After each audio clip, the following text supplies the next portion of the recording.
En medio del desierto, gigantes de piedra se alzan desafiando al tiempo y a la lógica. Las pirámides de Egipto no son solo tumbas, son el resultado de una obsesión humana por la eternidad. Como una civilización sin máquinas modernas levantó estos colosos milenios antes de nuestra era, esta es la historia de su construcción, y de lo que dice sobre nosotros. Para entender la construcción de las pirámides, hay que viajar en el tiempo y situarse en el antiguo Egipto, a orillas del Nilo. Allí, hace más de 4500 años, floreció un reino organizado alrededor de un poder central casi absoluto. El faraón, considerado un intermediario entre los dioses y los hombres. La vida dependía del río, sus crecidas regulares permitían cosechas abundantes y sostenían una burocracia capaz de planificar obras monumentales. El Nilo no solo daba vida, también dictaba el ritmo del trabajo y permitía el transporte de los materiales que formarían las tumbas más famosas del mundo.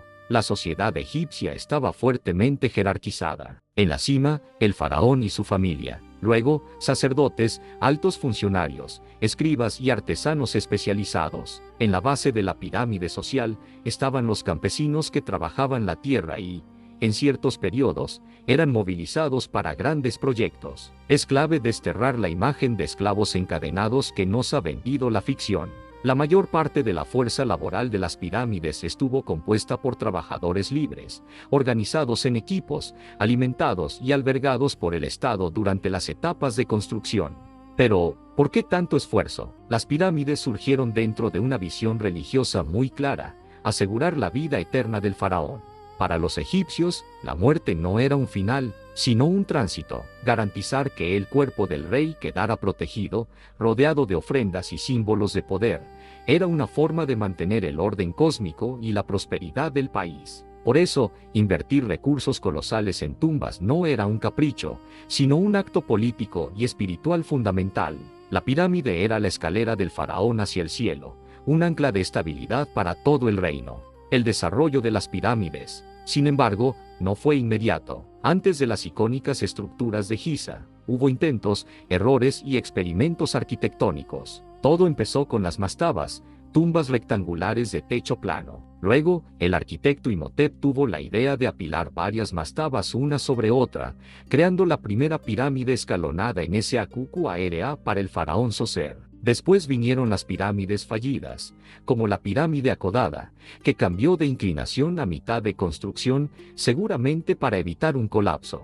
Cada proyecto dejó lecciones valiosas sobre inclinación, peso, materiales y organización del trabajo, hasta que se alcanzó la forma geométrica perfecta que hoy conocemos. La construcción de las pirámides supuso enfrentar un desafío monumental: cómo mover y ensamblar millones de bloques de piedra, algunos de varias toneladas, con la tecnología de la Edad de Bronce. El problema no era solo técnico, también era social, logístico e ideológico. Hacía falta convencer a una sociedad entera de que valía la pena dedicar décadas de trabajo al sepulcro de un solo hombre. En términos técnicos, los egipcios debían resolver tres cuestiones clave: cómo extraer y cortar los bloques con precisión, cómo transportarlos desde las canteras hasta el lugar de construcción y cómo elevarlos a alturas cada vez mayores sin que la estructura colapsara. Y todo esto, sin grúas modernas, sin motores, sin acero. La solución combinó herramientas simples, como cinceles de cobre y martillos de dolerita,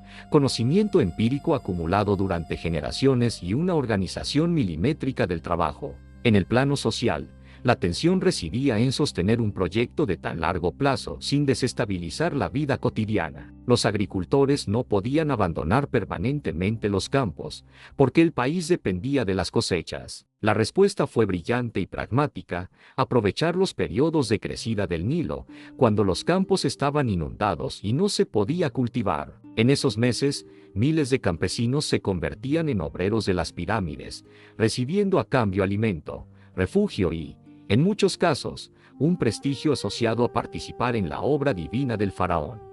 Por último, existía una tensión ideológica: las pirámides debían expresar poder y eternidad, pero también servir como un poderoso mensaje político. Cada faraón buscaba superar a sus predecesores, demostrando que su reinado estaba bendecido por los dioses y era más próspero que el anterior. Sin embargo, cuanto más grandes y ambiciosas se volvían estas tumbas, mayor era el riesgo de desviar recursos vitales y generar descontento. El equilibrio entre grandeza monumental y estabilidad interna fue una línea muy delicada que la monarquía egipcia tuvo que aprender a manejar con maestría. Imagine el amanecer en la meseta de Giza. El sol empieza a iluminar una ciudad efímera de obreros, artesanos y supervisores. A lo lejos, se alza una pirámide en construcción, una montaña artificial de piedra que crece, lenta pero imparable, año tras año. Nada en ella es improvisado. El proceso comienza mucho antes de que se coloque el primer bloque. Primero se elige el lugar,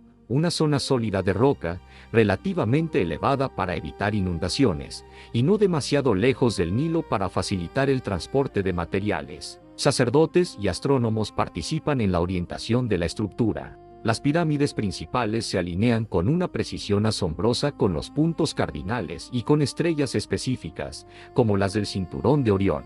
La base se traza con exactitud usando cuerdas, estacas y conocimientos geométricos que, aunque no se expresaran con las fórmulas modernas, eran increíblemente efectivos. Mientras tanto, en las canteras de Tura o Asuán, equipos de trabajo extraen piedra caliza y granito, usando cinceles de cobre, que se desafilaban constantemente, y cuñas de madera que expandían al mojarlas, lograban separar enormes bloques de la roca madre. Los marcaban, los cortaban y los pulían lo justo para que encajaran a la perfección en la estructura. No era un trabajo caótico. Había capataces, escribas que registraban cantidades en papiros y una cadena de mando que aseguraba que el flujo de materiales nunca se detuviera. El transporte es otro espectáculo de ingenio y fuerza bruta. Los bloques, que podían pesar desde 2 hasta más de 50 toneladas, se colocan sobre enormes trineos de madera. Grupos de hombres, perfectamente coordinados, tiran de ellos.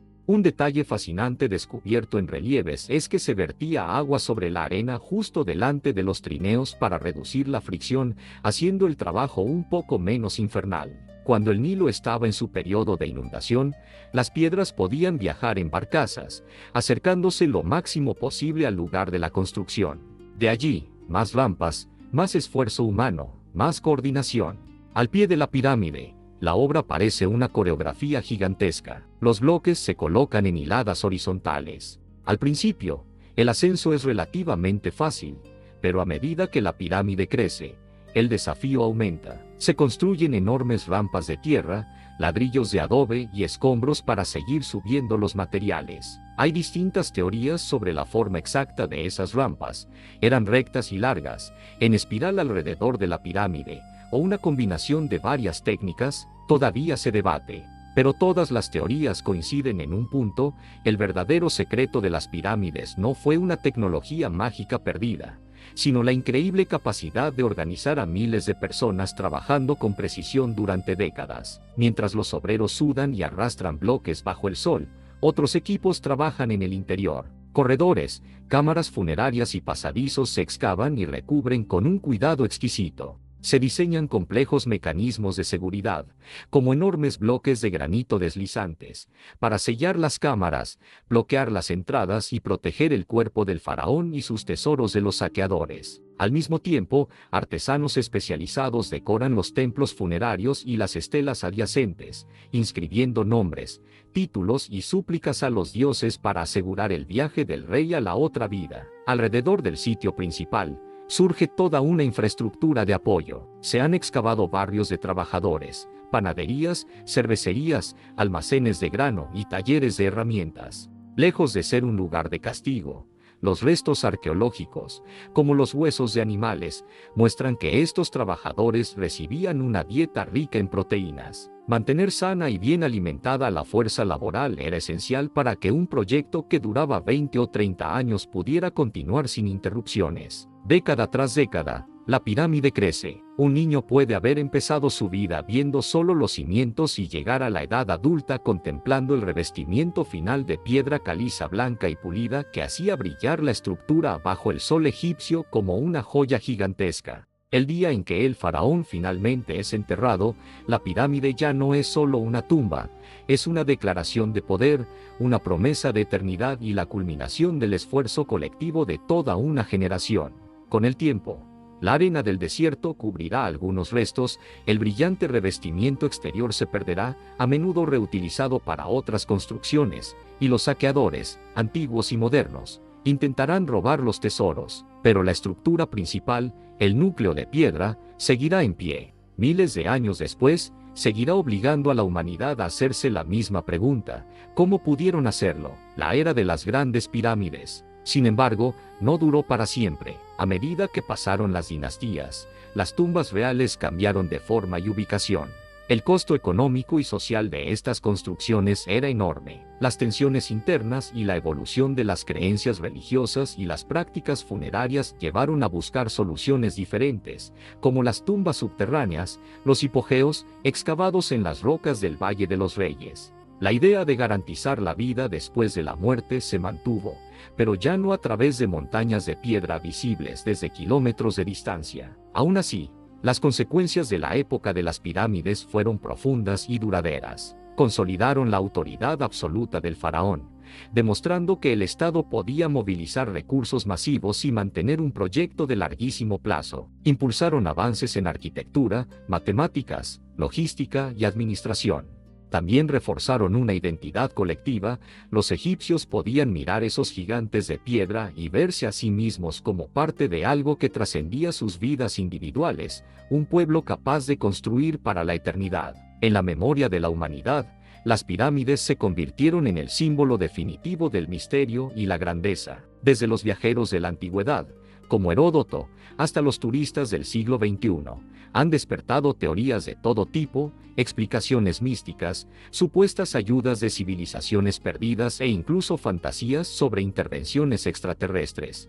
Tal vez, en el fondo, estas teorías surgen porque a nuestra mente moderna le cuesta aceptar que seres humanos, con herramientas simples pero una organización increíble y un propósito claro, fueran capaces de tanto. Hoy, las pirámides siguen en pie, no solo desafiando al tiempo, sino también planteándonos una pregunta muy actual: ¿en qué proyectos colectivos estamos dispuestos a invertir a tan largo plazo? Si ellos construyeron para la eternidad, ¿para cuánto tiempo construimos nosotros? Las pirámides no son solo piedra apilada, son la huella de una civilización que decidió invertir toda su energía en dejarle un mensaje indeleble al futuro. Nos recuerdan que, con organización, ingenio y un propósito compartido, lo que parece imposible puede volverse rutina. Si este viaje por la historia de Egipto te hizo pensar, no olvides suscribirte, darle like y compartir este video. Y contame en los comentarios, ¿qué otro misterio histórico te gustaría que exploremos juntos? Gracias por acompañarme y hasta la próxima.